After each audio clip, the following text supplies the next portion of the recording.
time when I used to say girls move so quick, and a lot of times a lot of women do move quick, and I used to say, when you meet someone, don't start telling them what you expect and what you want right away. Move quick as far as commitment? Yeah, as far as like on the first date, you're already saying, hey, listen, I'm not, this is what I'm looking for.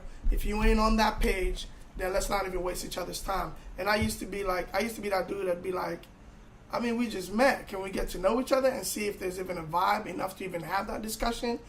But it was a lot of girls that would say that on the first date, like, because, and I think it's coming from a place of hurt and a lot of disappointment, where it's like, now when I meet a person, and if I see that it's someone that I like, at least I'm physically attracted to, before I even want to get to start feeling them, let me tell them what I'm about now. You know, and I used to disagree with that, like, no. You scare a lot of dudes off that way, because there's a lot of dudes that might be really good for you, but when you put all that out there in the first situation, they'll be like, man, this is way too much, you know. But then with a little time, I started to realize, you know what? State what your mission is. Yeah, you remember, it's the contract. You know what I'm saying? You gotta make your intentions known. Put it out there.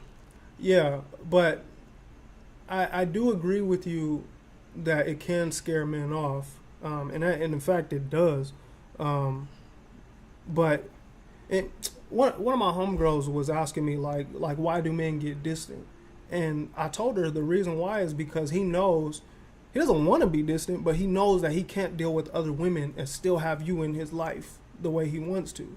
So because there's not that freedom, you know what I'm saying, he's like, he has to make a choice. Do I play games with you, or do I lie to you, or do I just not deal with you and still keep the freedom to do, kind of what I want to do. And I think that concept right there is the fundamental problem with the way we do relationships in our society, because it's so cookie cutter. Now, a lot of people are not going to agree with this, and they're going to think it's anti-monogamy. I'm not anti-monogamy at all. My thing is, do what works for you, and love or relationships or happiness does not have to look a certain way. You know what I'm saying? And I think the reason why so many people are hurt and so many women are like quick to find security, because, well, yeah, it is, quote unquote loyalty, it is far and few between these days, but it's not because people are inherently bad.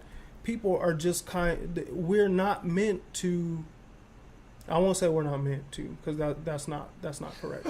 Yeah. But a lot of us are exploratory. You know what I'm saying? We're literally wired to become numb to the same stimulus over time. Like, if you eat your favorite food for a week straight, eventually you're gonna be like, nigga, I don't want this shit no more. I don't care how much I love it, I'm gonna need change. And people are so, because of how we've molded people and the symbols that we've put on certain actions, such as, if you look at someone else, like we've made, looking at another person in front of our spouse or partner a symbol of disrespect, and that's woven into our culture. So now we're literally trained at a young age to be insecure about stuff that we don't need to be insecure about. That's part of who we are. And it's crazy you say this, and I agree with you like 1,000%, because I was having this conversation with my girl, right? Yes, I got a girl. And I was having this conversation with her. Sorry. And she said, do you look at other people? Or like, if you see someone else attractive, would you like look at them? And I was like, of course. What are you talking about? I'm a man. Yeah. And she was like, if I see another guy that I think is attractive, I like look away right away. I don't give it a second look. I don't give it a second thought. And I was like, well, good job. But I'm going to tell you right now that there's plenty chicks that are hella attractive. Like, it makes no sense for me to tell you that I'm only attracted to you and you only, and I don't see anyone else. That's a lie. That ties into that argument where some people say love is a choice versus a feeling. Right. Because I have to choose to love you and to be with you and to be loyal and faithful and have integrity that what I'm saying is what I'm going to do. But feeling is a whole other thing. Yeah. Feeling is that infatuation, is that lust, is that obsession that comes in the beginning. And after a while, you're going to have to choose. Should I keep this person around or not? Right. But I was just telling her, I was like, listen, mama, that is crazy. I'm attracted to a bunch of people, a bunch of girls that I see. And I'm like, they're beautiful. And you shouldn't neglect yourself of seeing a dude that's handsome or that you feel is cool and say, I can't look. No, he's not even. Like, you're lying. Dude, and it's gonna come out in a nasty. When you don't let stuff come out naturally, it comes out in a perverted way. It comes out in a way before you find out you're having an emotional This affair. is why relationships are so fragile these days. Is because we're afraid to really address who we are. We complicate them. You know, as people. You know what I'm saying? Like, people look at and people try to find solutions to every single thing but this. And the way I look at like relationships these days, man, it's a lot like capitalism. You know what I mean? It's all about ownership and control. You know what I'm saying?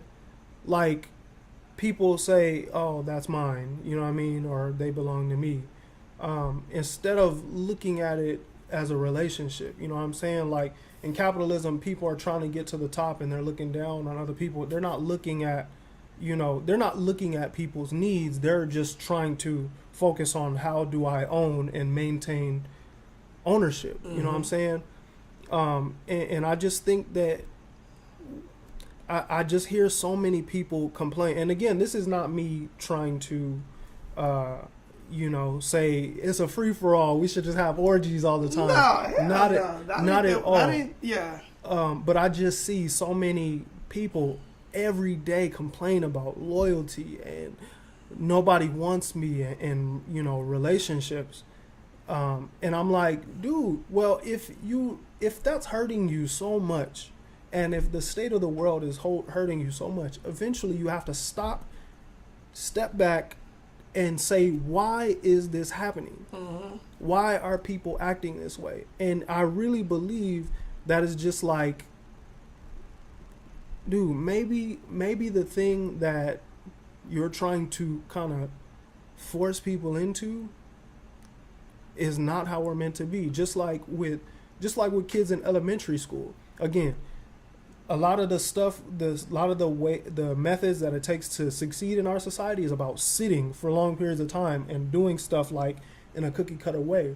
And so we have so many kids, like, they have to sit in class for 4, 6, 8 hours a day, you know what I'm saying, doing cookie cutter stuff. And instead of the school, when a kid fails, they say, well, that kid is just bad because they can't conform to what we do, instead of considering that maybe this kid doesn't need to be sitting in a class all day. Maybe they learn differently. You know what I'm saying? Maybe they need to we're going to give him some ADHD medications and we're going to get it right. Dude, it's the same thing with relationships. You know what I'm saying? We look at everything in a cookie cutter fashion and don't consider that we are complex human beings, that very complex. You know what I mean? Like, stuff is not black and white.